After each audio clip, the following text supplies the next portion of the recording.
My name is Kirsten. I had my urinary bladder removed at the beginning of 2008 and had a new NeoBladder made from 60 centimeters of small bowel and a catheterizable channel made out of my appendix. And so that is called an ileal NeoBladder with a catheterizable channel. It's also called a urinary diversion. And I had this done instead of having an ileal conduit, which requires the use of a bag every day. With an ileal NeoBladder, you catheterize daily through your stomach, which is it's supposed to be a small puck in the skin, and you do that up to 6 times a day. This surgery is a very hard surgery to get through. It's mainly for older people, and it can be for certain conditions such as cancer, interstitial cystitis, or in my case constant infections and a dysfunctional bladder. It's been an incredible journey. Since the operation I've had to have other procedures and surgeries to try and correct some leakage which I've had, which wasn't intended after this surgery. You're supposed to be dry after this surgery and just rely on catheterization and covering your stoma with a small piece of cloth, gauze and tape, and where you're supposed to lead a normal life, enjoyable life. Firstly, I'd like to show you what you'd wake up with after the operation. Initially would be a couple of leg bags and drainage bags. You'd have some small drainage catheters also from your kidneys, which will be removed. In the end, you'll end up with one leg bag until that's removed and you can self-catheterize. This is a leg bag which I currently have on.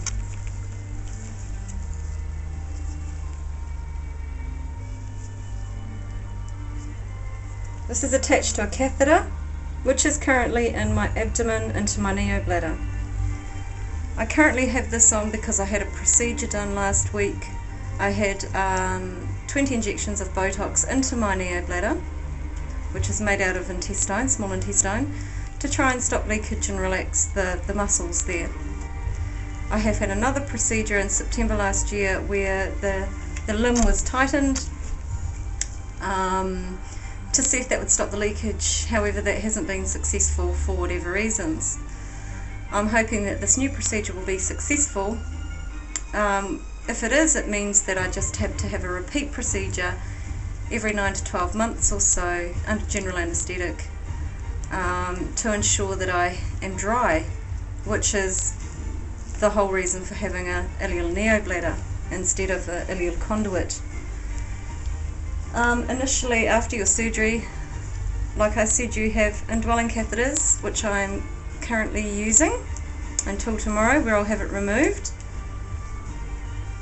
At night, attached to this catheter bag, you'll have a thing called a night bag, which is attached to the bottom of the day bag, which is on your leg. I'm wearing tights for this reason, to show you. Normally you have jeans on over the top. So at night you attach the day bag to the night bag to help with any excess drainage that you may have. And this can be emptied in the morning. Once you get rid of the catheter, the indwelling catheter, this is an indwelling catheter for a female who has a normal bladder and urethra. This is what it looks like, and that's what's inside you. It's nothing scary. However, in the case of a NeoBladder, you use a male catheter, which is this, which is much longer, and that's to do with the length of the catheterizable channel and the actual pouch, which is your bladder. A small balloon is inflated down here with about 10 cc's of water. You don't feel this. A daily catheter that you'll learn to catheterize with will be an in and out catheter such as this. Again, it's a male catheter. It's a size 16 French, which I use. Most people use a size 10 or 12. You can use lubrication. You place this inside your new diversion. You drain the urine out, and you do that about 6 times a day. Another thing that you must consider is that you create mucus, bowel mucus, so it makes your urine thicker and it can sometimes block. Daily, several times a day, I irrigate with water. This is sodium chloride for irrigation. You can use boiled water also.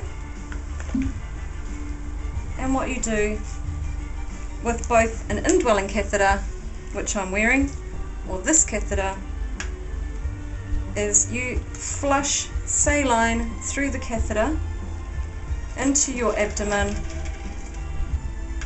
until it runs clear. You can also withdraw the fluid back up. It's into a container, see here. Pretend that's my bladder.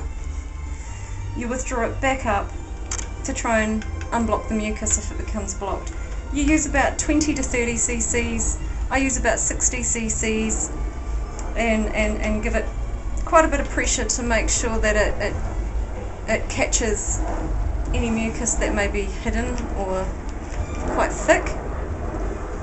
So you can do this, it depends on the amount of mucus. You can do this 6 times a day, like I have to at the moment, or you can do it, some people get to the point where they do it once a week. I generally have to do it several times a week. So that's called irrigation, irrigating your NeoBladder. It's a very simple thing to do. I prefer to wear gloves. Some people question that. I wear gloves because it ensures that even though my hands are clean, the procedures, I know it's clean, and also I don't like the mucus on my fingers, and because after I have self-catheterized into my stoma, I like to give it a good washout again with the sodium chloride, and I flush it through the catheter, also washing the outside of the catheter just under running water, not hot water, otherwise it can cook the proteins that are on the outside of your catheter. Proteins meaning mucus or tissue. On a daily basis after doing your indwelling catheter, most people find, even with the NeoBladder, they have to cover with gauze and tape. And the reason for this is because you may still have some ooze, and the edge of the tiny opening of the stoma can sometimes bleed. And that just protects your clothing really and ensures that you stay dry. Since my operation, I have had to use what somebody with an ileal conduit would use on a full-time basis, which is a stoma bag. I have had to wear this due to the leakage that I've had since this operation. This is called a flange, and what it is you take off the sticky back, like so, which I can't do right now. You take that off, you adhere this to your abdomen, you push it in for about 60 seconds to ensure that it molds to your stomach, and then after you have done that, see it has other tags that you can rip off. It's a soft covering, it's non-irritable. Then you get the bag, and with the bag you push it